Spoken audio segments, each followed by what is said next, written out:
Merci, mes chers collègues. La parole est à Monsieur Robillard.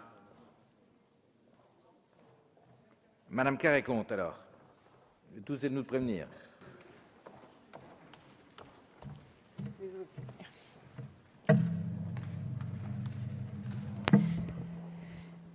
Monsieur le Président, Monsieur le Ministre, Monsieur le rapporteur, chers collègues, que propose réellement ce texte de Madame Kosciusko-Morizet, Monsieur Châtel et leurs collègues?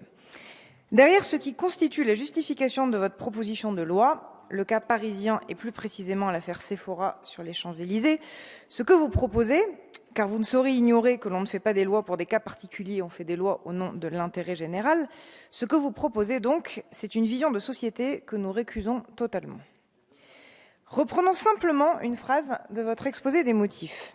Vous évoquez des situations de blocage symptomatiques d'un mal français qui, au nom de la protection des droits des travailleurs, paralyse toute activité commerciale la nuit, en dépit d'arguments économiques évidents et de la volonté des salariés concernés. Au nom de la protection des travailleurs, dites-vous. On voit bien que pour vous, celle-ci ne serait donc qu'un faux prétexte que l'on utiliserait pour entraver la liberté de faire des affaires. Preuve année, à aucun moment vous ne mentionnez la question des effets du travail de nuit sur la santé. Je ne reviendrai pas sur ce qu'ont dit mes collègues Christophe Sirugue et Barbara Pompili. À aucun moment non plus vous n'envisagez, au-delà de l'aspect compensation salariale, les questions de protection de la vie familiale, d'aménagement du temps de travail. Pour nous, au contraire, cette protection des travailleurs ne sera jamais un prétexte, mais toujours un objectif politique et donc un préalable indispensable et non négociable. En dépit d'arguments économiques évidents, dites-vous encore, permettez-moi de douter sérieusement de la pertinence économique absolue de l'ouverture après 21 heures dans un certain nombre des zones touristiques d'affluence exceptionnelle ou d'animation culturelle permanente, car, nous vous le rappelons encore une fois, votre proposition de loi a des conséquences au-delà du cas parisien. Permettez-moi également de vous rappeler que malheureusement, la situation économique dans laquelle nous nous trouvons fait que dans bien des cas, ce qui serait dépensé la nuit ne le serait pas la journée, constituant ainsi un jeu économique à somme nulle. Et quand bien même, dans certaines zones, une ouverture de nuit augmenterait effectivement le bénéfice des commerces concernés, cela ne justifie pas, à mon sens, de porter atteinte à la protection des salariés comme vous le faites. Car en effet, dernier extrait de votre exposé des motifs, vous nous parlez de la volonté des salariés concernés. Mes chers collègues, cet argument est malhonnête.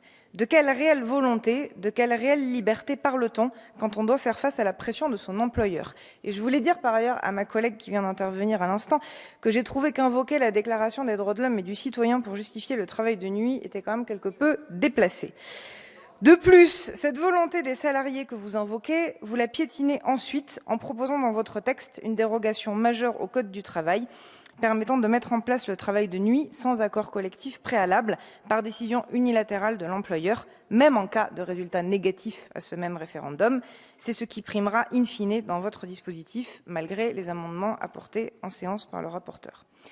Alors, à cette étape, vous serez tenté d'utiliser l'argument du pouvoir d'achat, nous accusons de freiner les possibilités pour les salariés de gagner davantage, ce fameux « travailler plus pour gagner plus » qui a tellement bien fonctionné dans le passé. Sur cette question, nous vous ferons peu ou prou la même réponse que la semaine dernière sur le débat sur la défiscalisation des heures supplémentaires. Nos choix politiques pour augmenter le pouvoir d'achat passent par la lutte contre le chômage, passent par des politiques de redistribution à travers notamment la réforme fiscale. Mais prendre en otage, comme vous le faites, les salariés, en leur disant, si vous voulez plus d'argent, eh bien, travaillez la nuit au mépris de votre santé, au mépris de votre vie familiale, eh bien, ça, nous nous y refusons. On voit donc bien ici votre dessein, ouvrir une brèche dans la réglementation actuelle pour multiplier les exceptions aux possibilités d'ouverture nocturne, pour, derrière, démanteler encore un peu plus les règles et les protections aujourd'hui garanties par le Code du travail. Mais au-delà de cette question fondamentale de la réglementation du travail, votre texte pose également une question de principe, une question de vision de société. Sur le sens du travail de nuit d'abord. Pour beaucoup, il faut dire que la nuit est déjà un temps de travail. Et pour nous, ceci se justifie dès lors qu'il s'agit d'activités de continuité de services rendus, souvent des services publics aux citoyens, ou dès lors que des activités comme l'animation culturelle sont utiles pour faire société. Mais le travail de nuit, pour permettre de se procurer du parfum ou n'importe quel produit de consommation de ce type, le travail de nuit pour satisfaire le désir de pouvoir acheter n'importe quoi, n'importe où, n'importe quand, eh bien, ce n'est pas notre vision de la société. Et ce n'est pas non plus, et je parlerai là spécifiquement des zones urbaines, ce n'est pas non plus notre vision de l'organisation des temps de la ville.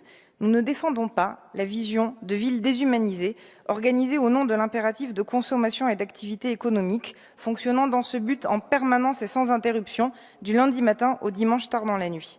Nous croyons au contraire à la nécessité d'aménager les temps de respiration, des temps d'usage différents de la ville pour les loisirs, le partage, la vie personnelle et familiale ou juste le repos, car le repos est un droit malheureusement trop souvent virtuel pour beaucoup de nos concitoyens.